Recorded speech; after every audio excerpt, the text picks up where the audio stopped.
everybody.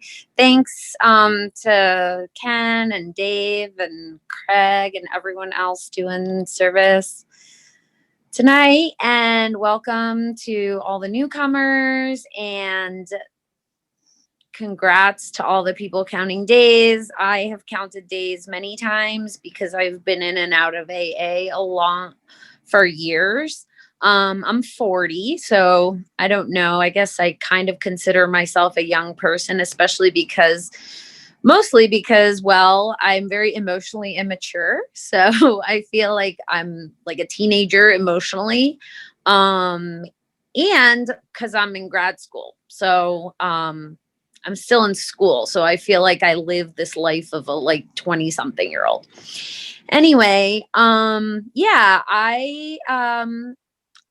my sobriety date is February 23rd, 2020. So soon it's going to be a year. I have a sponsor. Her name is Emily, and I think she's here right now, and she's wonderful.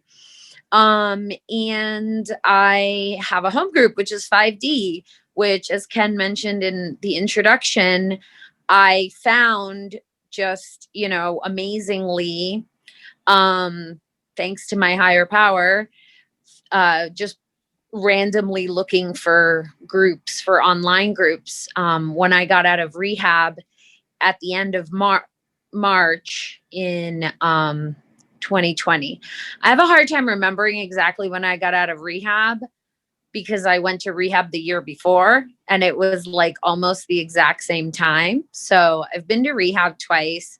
Rehab's a part of my story.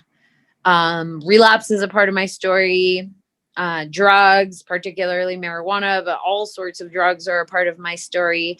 And so I guess I'm going to tell you just a little part of try to stick with alcohol for this. And let's see what else. Oh, I'm working right now the steps, which I've never worked before. I've had a sponsor before, but I've never made it past like the first 3 steps basically.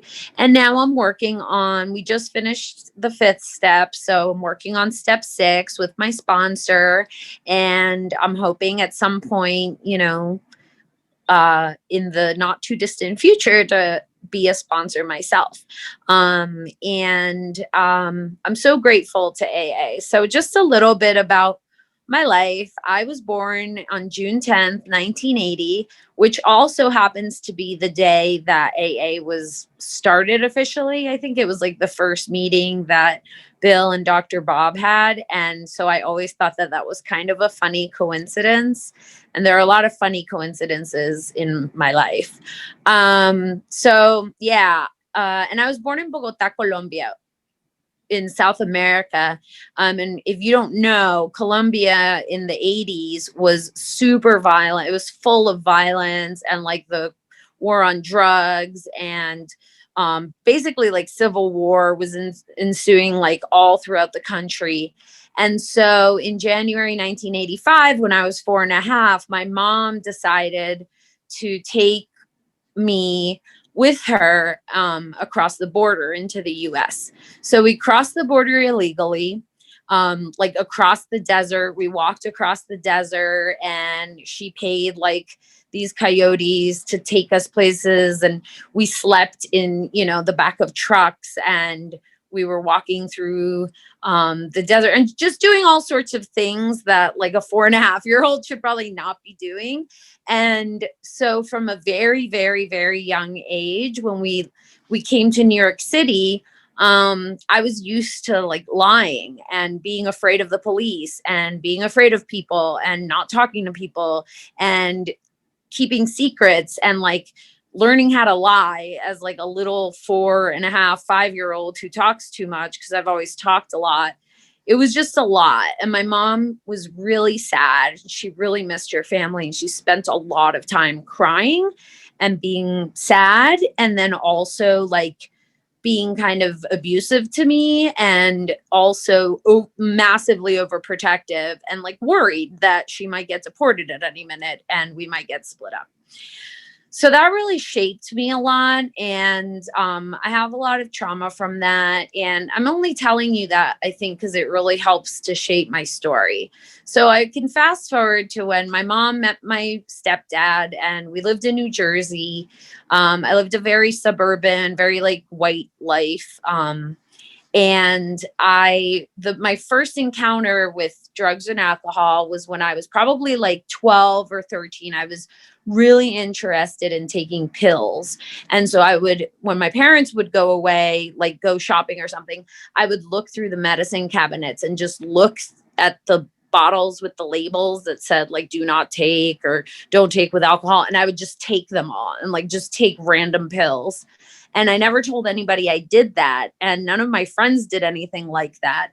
And so the first time that I drank was warm gin that I found under the bathroom sink.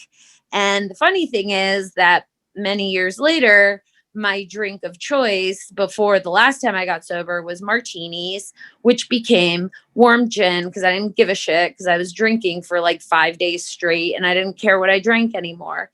And I drank like the reserve plastic bottle of vodka that was in my freezer that I used for cleaning or something like that, or just in case I needed it for something. Um, yeah, so I, from the very beginning of my drinking, had a very serious blackout problem. My dad drank scotch, my stepdad, every single night, cheap scotch out of a plastic bottle. And he would get drunk almost every night, but he never drank during the day. And it was always after he got home from work. But he would drive with like a scotch and soda in the car. Right. And so I grew up seeing that. And my parents would have dinner parties and neither of them drank wine, and people would bring bottles of wine and they would stash them in the garage. So there were just like a number of bottles of wine stashed in the garage, and I would steal them because I thought they wouldn't notice, which they didn't. And then, I had to drink the whole thing because I couldn't have like a glass of wine. And, I was like 17. So where am I going to put the rest of it? So I would like chug whole bottles of wine. And again, like I didn't tell any of my friends this.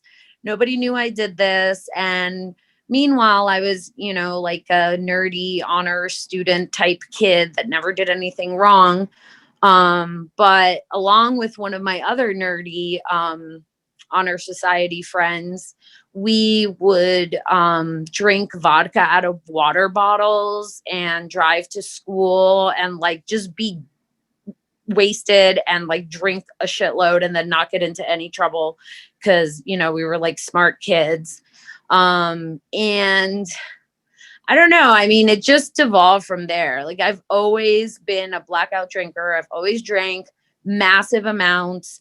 I would drink before parties and not tell anyone. And then I would drink as much as everybody else drank at the party, but then like pass out and blackout. And I was really, really good at just staying up and blacking out, and in a blackout spending like another 6 to 8 hours actively like drinking and doing stuff like driving cars and going to people's houses and ending up on their couches and just embarrassing myself. And I did that for a long time. I went to college at Cornell University, which is where I'm doing a PhD now. And, I was one of those kids that always like managed to have this kind of split life where like on the one hand, I was super, high achieving and well behaved and charming and, really good and volunteered a lot. And then there was this whole other side of me that was just like the fucking grossest, grody, like not showering, snorting all sorts of things and smoking all sorts of things and just drinking. Just, I don't even know. Like, I really, people say that like people around but I know that there were large parts of my life where people had no idea the amount of shit that I was doing.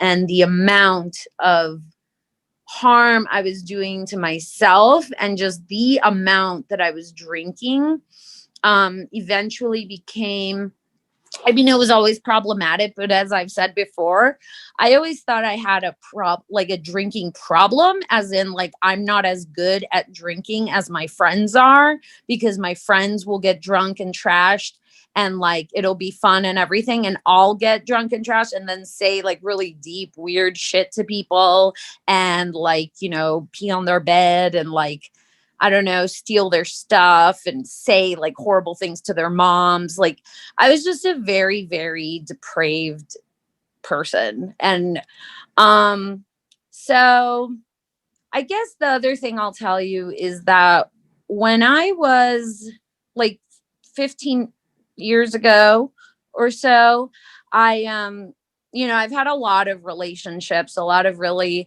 crappy relationships with a lot of guys who have been alcoholics and drug addicts. And one of them, at the culmination, that was the incident that took me to AA for the very first time, was I had gotten to the point where I was drinking constantly, like 24 hours a day.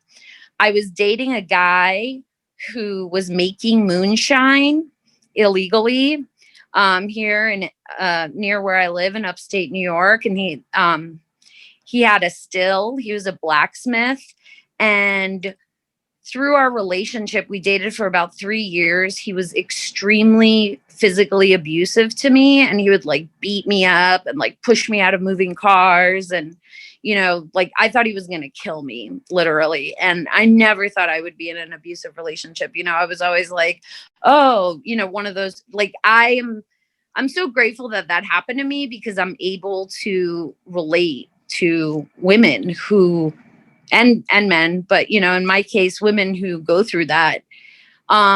He was making moonshine and I was drinking it, and I was drinking like, you know, we were testing it for the ethanol or whatever with the little bobber thingy. Like it was very do it yourself, made at home. And I was just drinking like 24/7. He had this other girlfriend who was like 15 years younger than me, and I was like, I had been fighting with her and I was all scratched up. I didn't know when the last time I had showered was. And then the prior 2 weeks, I had crashed 3 cars. I totaled 3 cars in 2 weeks, driving drunk. And the last one that I crashed was driving on the way to court for the second one that I crashed. So I was driving to court, and I had about 8 shots of whiskey and was driving in the winter. And somehow, you know, I flipped this car. I managed to not hurt anyone else or kill anyone, including me and my wonderful dog who I've had this whole time. And I just like, my life was massively unmanageable. It was like done. Like everything was coming apart at the seams. And I woke up one morning next to the, you know, moonshine guy, and I was all cut up and I'd been drinking. I couldn't even sleep all night because I would wake up at like, you know, 1 a.m., 2 a.m., 3 a.m. and keep drinking. I was drinking all night and all day. And I just couldn't drink anymore. Like physically, I tried to drink and I would puke. And I drove myself to my job, which I somehow still had, and everybody else was away on a business trip. And I looked at myself in the mirror and I looked like shit. And I was like, you are an addict. Like you're gonna die like doing this. This is you're killing yourself. And that's when I called my friend who I knew had years of sobriety, and he still does. He's wonderful. And he came and picked me up and took me to my first AA meeting. And that was about 6 years ago. And so ever since then, I've learned the meaning of, you know, somebody told me like, or I heard in some AA meeting, you know, you don't find rock bottom until you stop digging or something like that. And, you know, I'd crashed and totaled 3 cars. I was just a total and complete mess. I had no money. I was living in like a patio basically with no insulation in the winter. And yeah, and I mean, and I kept digging because that was like 5 or 6 years ago.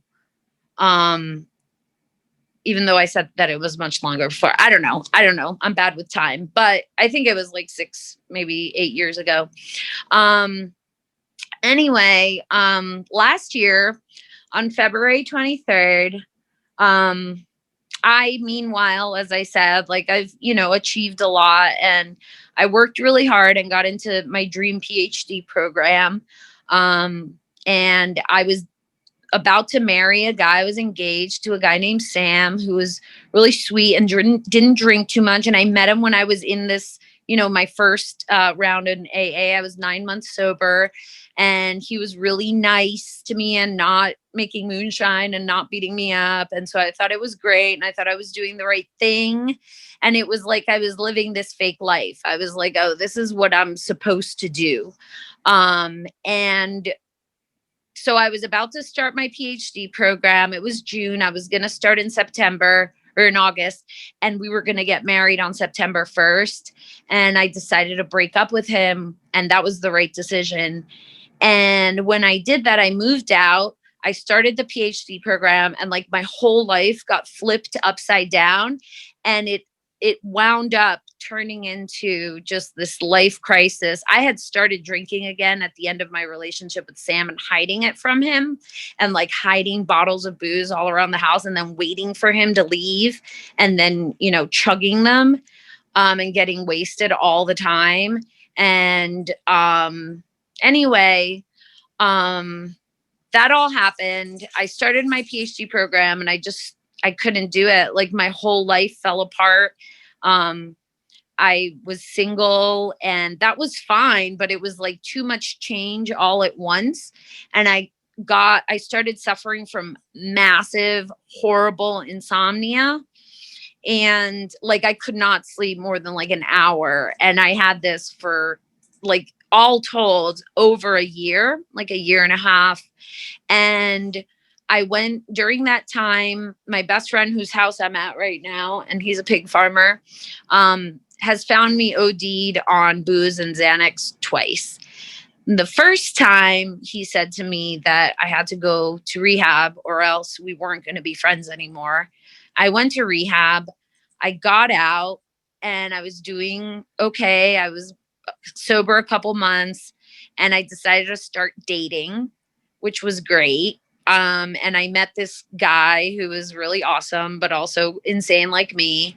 And then my second year of grad school started, and I just like my insomnia, it was like a manic phase. It continued, and I literally had a mental breakdown, and I had like a massive manic psychotic episode where I thought that people were following me, and I thought that I was like the great granddaughter of Jesus Christ, and that I was going to go to the Vatican and kill the Pope, and like that there were cameras in the mirrors. I ripped out my car rear view mirror for my car and like flung it out the window. I almost got arrested. I lost my $2,000 computer, breaking into a fraternity house. And, I was doing like, I thought I was communicating with Shepard Fairey, who's like a really well-known street artist. And I was doing all sorts of crazy shit. And I had to finally take a health leave from school, 1 year leave. That guy that I was dating helped me do that. And then what happened after that was I still had insomnia, even though I took a leave and was staying with my parents, and I just spiraled down. And I came back from Florida, and I wanted to see that guy. He wouldn't talk to me. We met up, and then I kept trying to drive to Pennsylvania to go see him. And I was just drinking like every day, all day. And I kept driving down there and drinking and getting lost on the way because he lives like in the middle of nowhere. And I got arrested basically when I was chugging a beer that I had bought at 9 in the morning after waking up in a hotel. Like, I didn't even know where I was when I woke up. I had to like look at the stationery at the hotel to see like what town I was even in. And I was drinking this beer while putting my car in reverse, pulling out of a gas station, and two police officers had been watching the entire thing and arrested me. And basically, I know I'm out of time.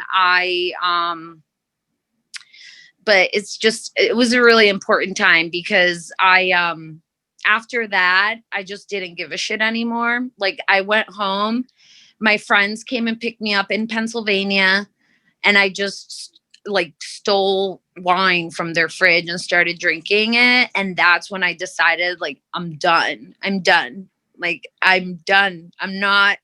I can't sleep. I can't do anything. I can't think. I thought I had, a psychotic disorder, which I don't have. I mean, I have a different one, but anyway, the one I thought I had and I was taking the medication for, I couldn't sleep, and I just was done. And on February 23rd, I stole my housemate's really expensive scotch, and I took like all the different sleeping pills that hadn't worked, and I just ate them all. And I drank his bottle of booze, and I was so down. Like, I've done lots of crazy shit and I've OD'd on all sorts of things, but that was the first and only time I've ever was like, yes, like, pull the cord. I'm done. Like, I'm checking out. And I'm really lucky I did that because I did that, I was taken to the mental hospital here in the town where I live, and I met a psychiatrist who put me on the right combination of meds, blah, blah, blah. And I went to rehab again because my best friend had found me again. And I went to rehab and they made me mop the floors. And I was really annoyed by that because I wanted to go to a fancy rehab like my first year. And yeah, and when I got out of rehab, I was really scared that I was just going to do it all again. And so I think that really the difference was, like, I was just so ready to stop, just stop driving the car, like, get out, do not and like listen to people, because I don't like listening to people. And so, I've been taking one right step in front of the other. I had met my sponsor before I went into that rehab, but not that long before. So we hardly knew each other, yet she was so kind to me, and she's in my PhD program like that. And our program is really tiny. It's like 6 people a year get accepted. So it's really small. And I really feel like my higher power put us there for each other, because we've helped each other a lot. And I'm just so grateful. And then, yeah, like a couple weeks after getting out, we had been doing Zoom meetings because COVID started while I was in rehab. And so I got an introduction to how to find them, and I found 5D. And yeah, I'm really sorry. I think I took longer than I was supposed to. But yeah, and I told you a bit already about, what it's like now. I am really grateful. And I just know that, like, sorry, it's just like, in some ways, I am used to being really good at shit, even when I'm so fucked up. Like, I have done so many things, so fucked up. But, like, being a basic human being is so hard for me. And I'm so grateful for, like, everything I get to do, and coming to these meetings and working on my steps. And I'm scared of the 8th step that I have to take. And it's just really wonderful. And my best friend trusts me again. I never thought he would. And I have a car, and I'm not afraid of getting pulled over, although I still am kind of weirdly, like, afraid. And I have to keep reminding myself that, like, I'm not going to get pulled over because I'm not doing anything wrong. And so, yeah, so that's it. Thank you.